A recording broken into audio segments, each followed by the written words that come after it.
निकाय चुनाव की मुजफ्फरनगर में मतगणना लगातार जारी है। पहले राउंड के बाद किस तरह के परिणाम सामने आए हैं, हमारे साथ ज़्यादा जानकारी के लिए मुजफ्फरनगर के वरिष्ठ पत्रकार राशिद जैदी जी मौजूद हैं। सर, किस तरह के परिणाम पहले राउंड में सामने आए? देखिए, अभी जो फर्स्ट राउंड की जो मतगणना हुई है, अनऑफिशियली जो हमने देखा है, वॉच किया है, उसके हिसाब से अगर मैं देखूं तो एक बहुत ही एक फैक्टर जो निकल के आया है, जो मैं समझता हूं कि सपा कैंडिडेट के लिए थोड़ा वो खतरनाक साबित हो सकता है अगर आगे बढ़ा। जो मुस्लिम मतदाता हैं उनमें पतंग के प्रति रुझान देखा गया है। जो AMIM की जो मुजफ्फरनगर नगर पालिका अध्यक्ष पद सीट से प्रत्याशी हैं, छोटी, तो उनकी 1752 वोट निकली हैं जो मुस्लिम प्रभावी क्षेत्र हैं वहाँ से।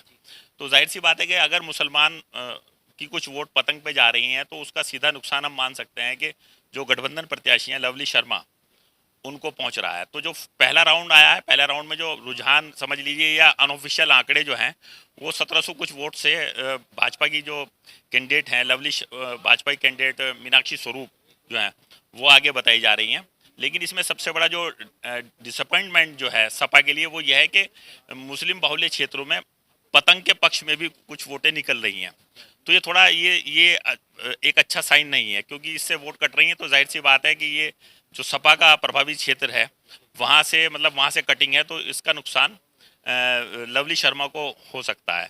हालांकि अभी पहले राउंड की ही काउंटिंग हुई है, तो कुछ भी बता पाना, कुछ भी कह पाना, हार जीत के बारे में कह पाना जो है वो बहुत ज़्यादा जल्दबाजी होगी।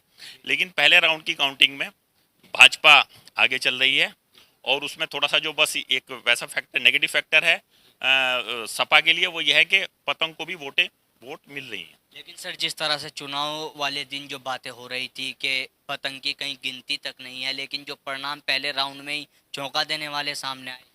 देखिए, पहले राउंड की ही हम बात कर रहे हैं। इसमें एक्चुअली क्या है कि ये स्ट्रेटेजी मैं समझता हूँ कि कोई रुझान नहीं है, लेकिन ये जो जाहिर सी बात है, कहना तो गलत होगा, लेकिन फिर भी मेरा दिमाग कहता है कि जो एक प्रतिद्वंदी कैंडिडेट की जो एक स्ट्रेटेजी होती है, खासतौर से भाजपा की, उनकी स्ट्रेटेजी में ये शामिल है। वो समझते हैं कि अगर आमतौर से जो मैंने देखा है कि अगर मुस्लिम बाहुल्य क्षेत्रों में भाजपा के लिए कैंपेन करेंगे तो वहाँ से उनकी वोट मिलना थोड़ा मुश्किल रहती है। तो ऐसे मौके पे बहुत सॉफ्ट कॉर्नर जो है, पतंग जो है, AMIM कैंडिडेट के लिए सॉफ्ट कॉर्नर रहता है।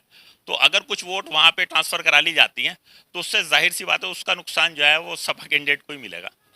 तो सर, अभी तो एक ही राउंड हुआ है, अभी 5 राउंड और बाकी हैं, किस तरह के अनुमान लगाए जा रहे हैं?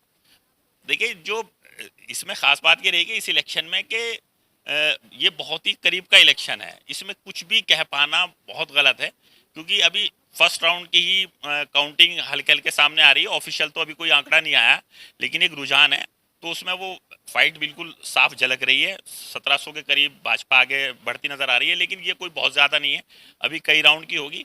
लेकिन पहले मैं कह सकता हूँ पहला कदम जो है वो भाजपा ने आगे बढ़ा दिया है। सर, लगातार जानकारी आपसे लेते रहेंगे, धन्यवाद। शुक्रिया।